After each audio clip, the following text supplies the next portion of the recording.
Hey, hello guys. So this is going to be a two-part adventure, I should say. That's going to be quite a trip down memory lane for me, certainly, because I was sort of messing around in my old materials and my old things, and I said in my previous video that is about, these single element, fifth element tarot attempts, that I made a tarot majors only sort of a deck 25 years ago. I still think that's more or less it. I have to think for a bit. These are not cardboard or even paper or even drawings on any such materials. These are wood chips that I don't think I've ever shown you these, so I thought that was quite long overdue. It's this is so old. Anyway, what I did is I went through to a place. These are just in order, so I'll just sort of pan through this, and you can have a look at them, and you know which is which anyway. As I tell you about them and how I got to do this. These are basically chips of wood. I was at a place that's called Prehistoric Town near or in my larger town near here at the time, and they had been cutting down I suppose logs of trees, large logs, and trimming them to fit a particular size. And so they had chopped off all these pieces of wood like that. So you can still see that some of them are really irregular. Look at that.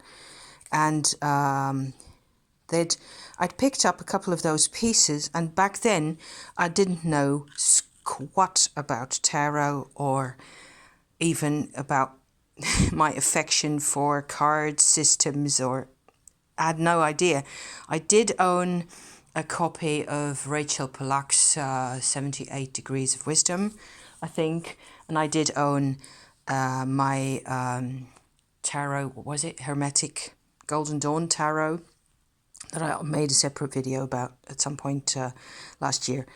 And I hardly ever used it because I found it really hard to connect to the imagery. And because of that, apparently, I felt like, okay, so I'd picked up quite a number of these chips, and I just had the crazy idea to go and try and, attempt at do my own rendering of the tarot majors. So here they are, and I sort of went about quite freely, imagining, I suppose it must have been quite, I don't know, it's like it's a different lifetime, and it's almost like thinking about somebody else. So it's a bit hard for me to imagine how I got around to, I associated the Fool. It's a fairly, Marseille, Rider-Waite type Fool right there. He's got this animal. I don't know if you can see that he's biting his leg. He's got the Joker type clown outfit and the stick with the bag and all that's fairly, traditional. But there's an eclipse moon right there. There's an Orion constellation with some type of a moon or star. I don't know why I associated those in there. I've no clue. I just went ahead and did it. So I picked cards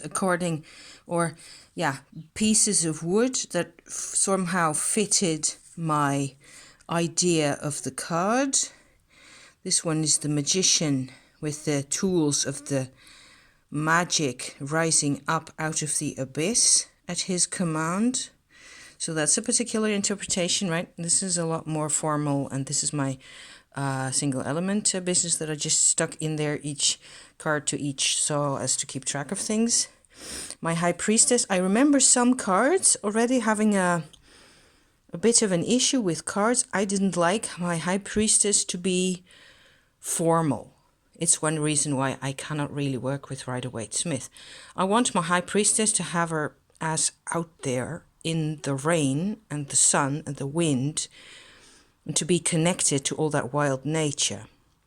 So there is a veil, and there's a lot of, symbols and things going on, but I just had so much fun with this. I remember this is oil paint, and I do think there has been, I did spray a coat of varnish over the top of this at some point. So Empress running to a child coming out of the light to the left over there, reaching out to her.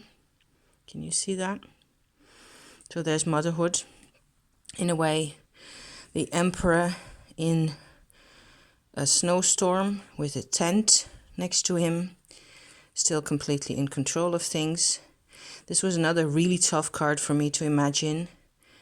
And I like to basically compare the two of these, because they're in both their cases.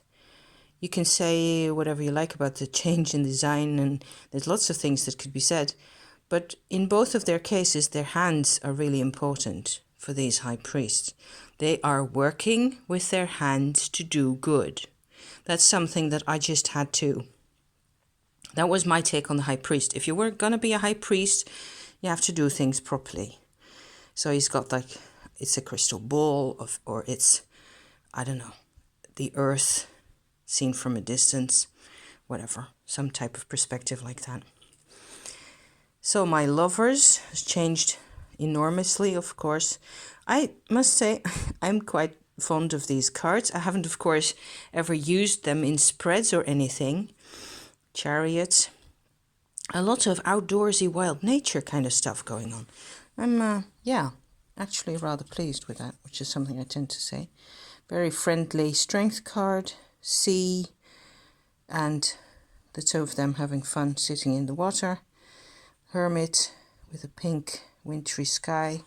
Wheel of Fortune, a bit more personal again. A Wheel of Fortune with absolutely no direction to it. So might be like this as well. It isn't really, but okay. So the lack of having any sense of my personal fortune is very apparent to me with, the things I've shared with you on my channel. That makes quite a lot of sense. The Justice card. This is actually turned out back in the day, my mother was still alive. So this is actually 25, 6, 7-ish years old. It's more than a quarter of a century because my mother passed away 24 years ago. And this is a kind of an artist rendering of what my mum used to look like. So, Justice. My mum as the absolute advocate for what was supposed to be right. Yeah, that's how I looked at her. Hanged Man with a representation of Orion's Nebula in the top there for some reason. I have no idea why. Death with actually a rising sun with colored lights coming out. I still think these are kind of pretty. Temperance has rainbows between her hands, and that's it really. I had no idea of the virtues or any of it. The Devil has a two-sided... Oh, it's upside down. Thank you. There it is. There's the classical devil as we know him. There's actually running characters here running around. And this is the sort of positive side of the dragon, of the devil in a new life. So life force transformed already. So I thought that was kind of cool. When it's not upside down, thank you very much. The Tower, very dramatic. Sort of the opposite of this one, maybe. Everything is just coming to pieces here. That's what it feels like. The Star.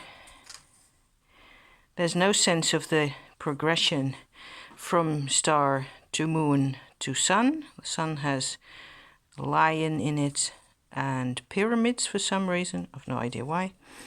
Just because of the sunny brightness, I think.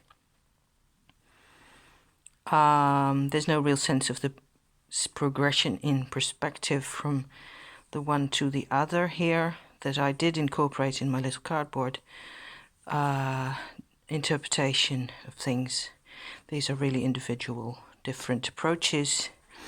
There's my judgment card offering, there you go, offering the heart to the multicolored spirit with all the potential in it on some type of a boat for some reason. I have no idea why. And my world card with lots more rainbow action. I had so much fun. I seem to recall drawing this figure out in pen actually, and then filling it up later with paint.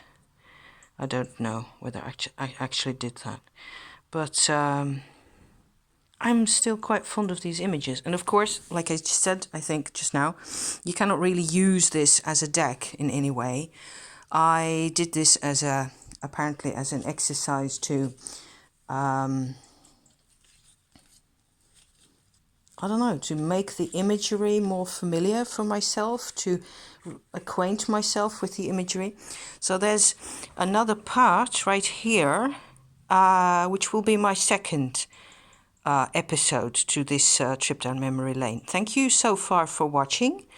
I will take you on to this bit because it's very different again, and the tarot majors are actually in here also. So see you there. Okay, thank you for watching. See you soon. Bye bye.